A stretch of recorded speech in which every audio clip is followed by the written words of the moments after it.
Hola, buenas tardes. A continuación te hablaré acerca de la columna vertebral, su esqueleto, los músculos propios del dorso y músculos de la espalda. Y bueno, para empezar tenemos que la columna vertebral está formada por 33 o 34 huesos cortos llamados vértebras. Esta serie de huesos forman un estuche para la médula espinal. La región posterior y media del tronco se divide en 5 partes, las cuales son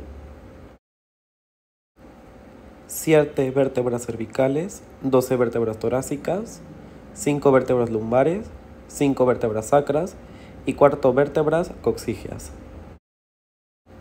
Y bueno, algunas características generales en común a todas las vértebras es que una vértebra está constituida por una masa ósea cilíndrica. De esta masa se desprenden dos columnas anteroposteriores con nombre de pedículos. De estos pedículos se comunican una serie de salientes llamadas apófisis transversas, apófisis articulares, apófisis espinosas y láminas vertebrales. Entre las apófisis y las láminas se encuentra un orificio que en unión a las otras vértebras forman un conducto donde por dentro se alojará la médula espinal. Y bueno, para empezar tenemos las vértebras cervicales. Estas la conforman un total de 7 vértebras. Su apófisis transversa presenta un orificio en el cual pasa la arteria vertebral. Y bueno, en las cervicales se encuentra el atlas y el axis. El atlas es la primera vértebra cervical. En su parte superior se encuentra la cavidad glenoidea, el cual se articula con el occipital. En su cara externa presenta un agujero transversal donde pasa la arteria vertebral. En el arco anterior y su tubérculo se inserta el recto posterior de la cabeza, y en la apófisis transversa el pequeño y gran oblicuo de la cabeza. Continuando, tenemos al axis, la cual es la segunda vértebra cervical. En su apófisis se inserta una serie de ligamentos como el ligamento transverso. En el cuerpo del axis se inserta el músculo largo del cuello. Continuando con la clasificación de las vértebras, tenemos a las vértebras torácicas o también llamadas dorsales. Estas la conforman un total de 12 vértebras. En su parte posterior se encuentran las facetas articulares, que es donde se apoyan las cabezas de las costillas. Y bueno, tenemos las vértebras lumbares, las vértebras sacras, las cuales por sus agujeros sacros y canales pasan las ramas anteriores de los nervios sacros. Y por último, a las vértebras coxígeas, la cual de los bordes laterales dan inserción a los ligamentos sacroociáticos y músculo isquiocoxígeo.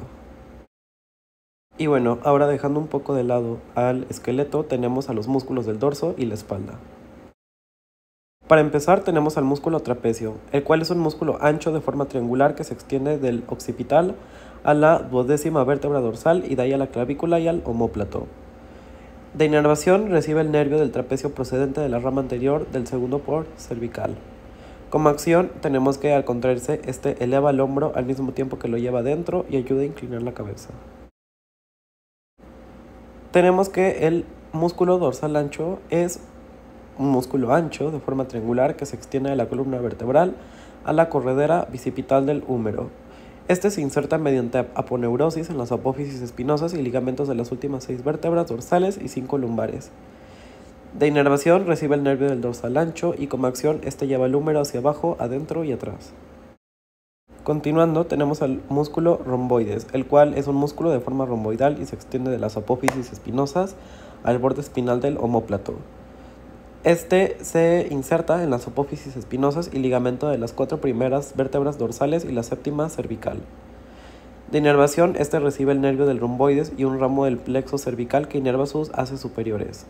Como acción, este lleva el omóplato hacia adentro y hasta arriba. El angular del omóplato se extiende del omóplato a las 5 primeras vértebras cervicales. Su inserción inferior se hace en el ángulo superior e interno del omóplato y en la superposición supraespinosa del borde espinal del mismo. De inervación recibe el nervio del angular, el cual deriva del cuarto nervio cervical o del quinto. Como acción desplaza hacia arriba y adentro al omóplato o inclina la columna cervical hacia el lado correspondiente. El músculo serrato menor, posterior y superior están situados por delante del romboides y se extiende de la apófisis espinosa a las costillas. Como inserciones toma inserción por dentro de las apófisis espinosas de las 3 primeras dorsales y la última cervical. Como inervación, este recibe por su cara profunda ramos nerviosos procedentes de los 4 primeros nervios intercostales. Como acción intervienen los movimientos de inspiración, elevando las costillas. El serrato menor posterior e inferior se halla colocado por delante del gran dorsal y va de las apófisis espinosas a las costillas. De inserción, este está por dentro mediante un tendón aplanado que se funde con la aponeurosis de inserción del gran dorsal y se inserta en las apófisis espinosas de las últimas dos dorsales y las 2 o 3 primeras lumbares. De inervación, este recibe por su cara profunda ramos nerviosos derivados de los últimos nervios intercostales. Y como acción interviene en el movimiento de inspiración, ensanchando el tórax. En el músculo esplenio, este es un músculo alargado y ancho que se extiende de las apófisis espinosas de las vértebras cérvico-dorsales al occipital. Este se inserta en el tercio inferior del ligamento cervical posterior, en las apófisis espinosas y en los ligamentos interespinosos correspondientes a la séptima vértebra cervical y a las 4 vértebras dorsales. Este inerva sus dos porciones mediante el nervio occipital mayor y de las ramas posteriores de los nervios cervicales. Y igual produce movimientos de extensión, inclinación lateral y rotación de la cabeza hacia el lado del músculo que contrae.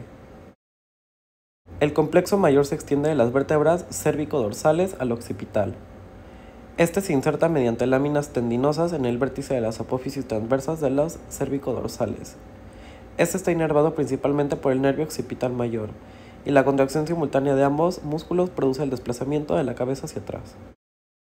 Y por último tenemos al transverso del cuello. Este se extiende de las apófisis transversas de las primeras vértebras dorsales a las apófisis transversas de las últimas cervicales. Este se inserta mediante pequeños tendones y por su porción inferior en el vértice de las apófisis transversas de las 5 primeras vértebras dorsales. Este se inerva mediante los ramos nerviosos de los últimos nervios cervicales y de los primeros dorsales, y su acción es que cuando se contraen extienden la columna cervical sobre la dorsal y inclinan la columna cervical hacia el lado correspondiente. Y bueno, eso sería todo por el tema de columna vertebral y los músculos que lo conforman. Gracias por tu atención.